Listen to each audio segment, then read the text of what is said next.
Breaking news, Nigerians. In a final address, President Tinubu reviews why Atiku Abubakar and Peter Obi petition should be dismissed. Welcome back to Prospect Channels TV. Thank you for always coming out here. If you're just joining us, please kindly subscribe and don't forget to give us a thumbs up. Thank you. Nigerians. President Bola Ahmed Tinubu and the Vice President Kassim Shettima have given reasons why the Presidential Election Petition Court (PEPC) should dismiss petitions filed by the People's Democratic Party (PDP), the Labour Party, and their presidential candidates Atiku Abubakar and Peter Obi.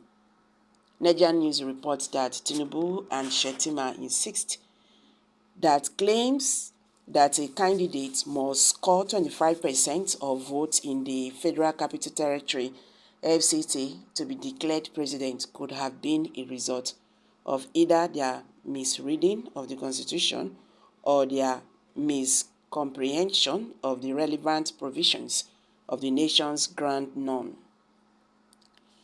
This publication gathered that these submissions were part of their arguments in two sets of final written addresses filed on the petitions by Atiku, PDP, and Obi, the Labour Party, against the outcome of the February 25th presidential election. According to the Nation, the two final addresses were filed on Friday by the tribunal by Tinubu Shettima legal team led by Wole San, describing both petitions as strange and hollow. Tinubu and Shettima argued that neither of the two sets of petitions provided relevant evidence to support the claims of the plaintiff that the election was not held in compliance with relevant laws, or that the presidential and the vice presidential candidates of the APC were not qualified to contest the election. The defendant said the suit could not even be considered as petitions within the context of the nation's electoral laws, as they were strongly not complaining about election rigging, ballot box snatching, ballot box sniffing, violent thuggery, vote buying, vote intimidation, disenfranchisement, interferences by the military or the police, and such other electoral vibes. The crux of their gross in their petitions is that this time around, while the presidential election was peaceful, conducted all over the country, as collaborated by their primary witness, that is, the presiding officers, POS, and the results accurately recorded in the various form EC8Es, some unidentified results were not uploaded electronically to the INEC election results viewing IREF portal, Tinubu and Shettima said. Continue, they said, the other remote contention of the petitioners is that the second respondent, Tinubu, did not score 25% or 1/4 of the votes recorded in the Federal Capital Territory, Abuja, FCT.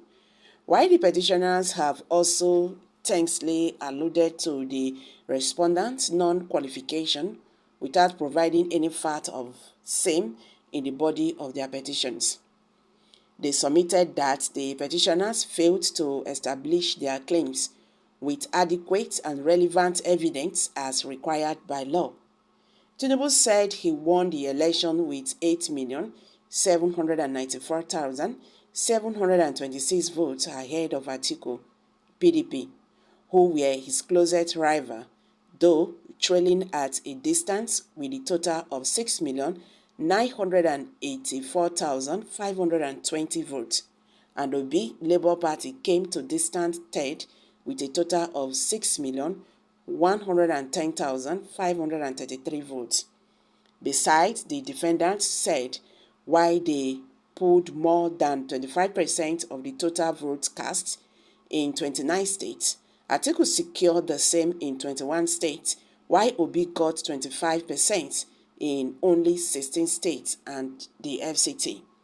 They added that it was ironic that while Atiku, who scored 16.13% of the votes cast in the FCT as against Tinubu's 19.76% score in the same territory, is not only seeking to be declared the winner of the election, he also wants Tinubu's victory voided on the grounds that he, Tinubu, did not score 25% of the vote cast in the FCT.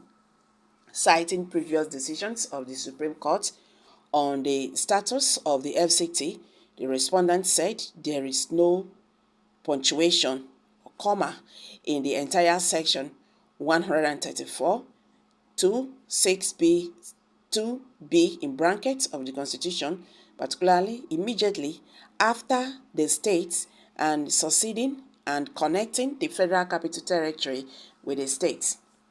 In essence, the reading of the subsection has to be conjunctive and not disjunctive, as the Constitution clearly makes it so.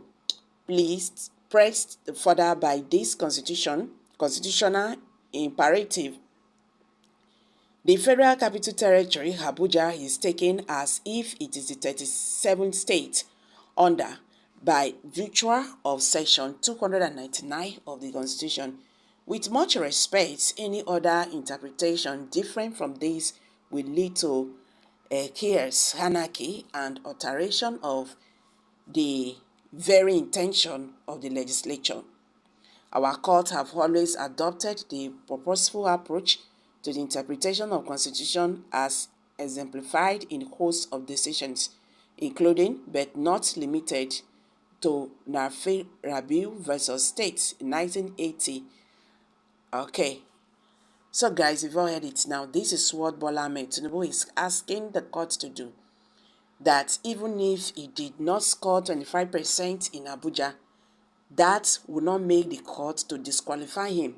And he said if court disqualify him, this is going to cause war in Nigeria. So guys, you've all heard it now. I'm dropping it here. Kindly share your thoughts below the comment section. Please do not forget to subscribe to this.